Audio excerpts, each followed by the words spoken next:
I thought it was interesting this morning you used the staying in the moment. Right? It's about the season, everything's going on.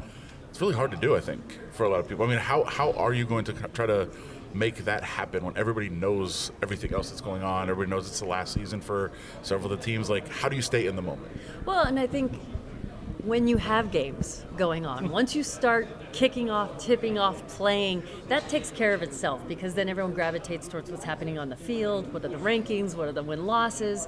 And so just being able to get back into that groove and just assuring folks that that's why we're in it, to serve everyone who is competing this year.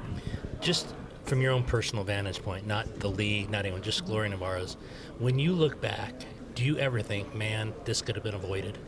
Or you don't think that? I don't. I feel we did everything we could, that we controlled what we could control.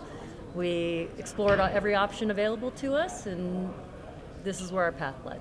I know you can't talk about legalities, but going back just to you, were you, not upset, but disappointed mediation didn't work, or is that something that you just kind of accept as part of the process? Kind of both. Right. Would have liked to see it resolved quicker, but, feel really good about our case, and so if we have to take the next step, we will. Like I said, we're focusing on what we can control and protecting the Mountain West, and we believe, look, we're not suing anyone. We are being sued, right. And our position is strong, and we feel that folks should honor contracts that they entered into knowingly, willingly, and with the advice of counsel. There's also a very, very different landscape of what college sports are now. Like, how has that process been, just from a league perspective? I mean, all the schools are dealing with what they're dealing with. From a league perspective, learning the new rules, figuring out the new rules, helping schools navigate the new, how is that going? It's been fast and furious, as you know. I have not served on the implementation committee, so I've not kind of been behind the curtain of what's being developed. But certainly, I do agree that the House settlement is a good set of parameters. It's going to be a bumpy road. We've only lived in it for a couple of weeks. I'm already hearing stories about deals not getting approved and tampering and things. So there is a growth period, but I'm optimistic this sets us up for having a more stable environment compared to the wild, wild west that we've been living in. Like, how do you think you've handled it, and did you ever think it would come to this in terms of having to do something like this? I don't think I thought to this extent. I certainly knew there was going to be conference realignment. That was in the winds before I even took this job.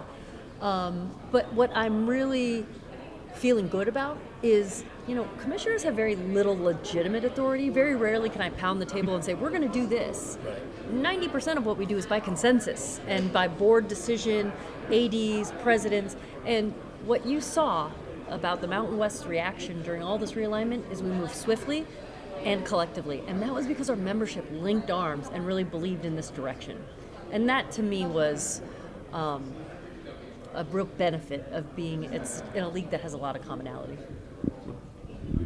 We knew the league office was going to come to Las Vegas at some point. We now think we have a month. We heard this morning, July 2026. What does it do for Las Vegas? What does it do for the league? What does that kind of partnership furthering between this city and the conference do? Well, it is our geographic center. It's either here or Reno, if you look at us on a map. It's Vegas. Come on. And, for our membership, it really is about ease of access, flights, hotel room, proximity to the airport, and being able to come here all year round because of the weather. And it just makes sense, given who we are, and very excited about embracing this community and finding a home. We keep adding to the list, saying of all these things that keep going on, everything going on, there's also a media rights deal that is in the works. I guess, what is the latest on that? How close are you? How confident are you this will be done pretty quickly? Very confident that will be done pretty quickly, next couple of weeks. But we're currently in negotiation, and we wanted to make sure we have all the deals buttoned up before we announce as a package. What is most important to you as you work through that process? Maximization of both exposure and revenue. Yeah. Really, that's what's been driving our industry. It's been driving realignment and expansion. And, certainly it's a tough media market. And, I mentioned in my opening comments that some of the bigger leagues have picked up a lot of Western inventory by, rating the Pac-12 schools. So that's certainly not been working in our favor. But we're optimistic. We're going to get great exposure, good revenue, and continue on. How content are you, I guess? How satisfied are you with where you guys ended up through all of this? Oh, yeah. like I said, we moved decisively and thoroughly. I think we've got schools that are excited to be with us, that are already investing and experiencing the halo effect of the announcement and being in the league.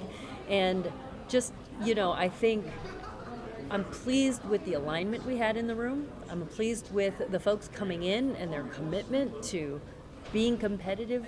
And having Grand Canyon come in a year early, they're really going to have a positive impact quickly on our competitiveness. But I do think if the House settlement and the implementation of NIL Go and revenue sharing, if we can hit an even stride and get comfortable there, I think we have a good shot of keeping college athletics going. If not, I think the next round of major sea change will be around 31-32 when the next median rights negotiation happens.